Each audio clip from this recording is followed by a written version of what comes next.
একদিন একটা ছেলে খুব হতাশ হয়ে বসেছিল। তো তার হতাশ হয়ে বসে থাকা দেখে তার বাবা তার কাছে যায় এবং তাকে গিয়ে জিজ্ঞেস করে, তোমার আসলে কি হয়েছে? তোমাকে খুব হতাশ দেখাচ্ছে কেন? ছেলে তখন বাবাকে বলে, বাবা, আমার সবকিছু কেমন যেন এলোমেলো হয়ে যাচ্ছে। কোনো কিছু যেন ঠিক যাচ্ছে না। নিজেকে খুব ব্যর্থ মনে হচ্ছে। মনে হচ্ছে আমার দ্বারা কিছুই হবে না। বাবা ছেলের কথাগুলো চুপচাপ শুনলেন, কিছুই বললেন না।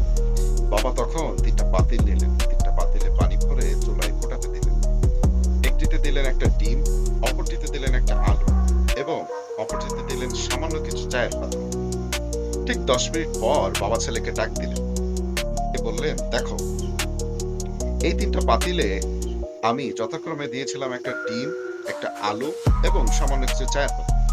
যারা ফুটন্ত পানিতে এখন যে ডিম নরম ছিল সে হয়ে গেছে শক্ত এবং যে আলু শক্ত ছিল সে হয়ে গেছে নরম।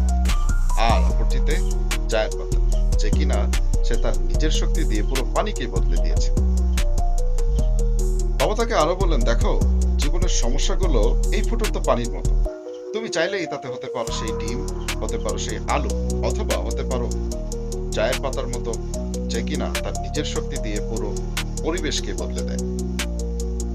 পরিস্থিতি নয়, প্রতিক্রিয়ায় বলে দেয় তুমি আসলে কি।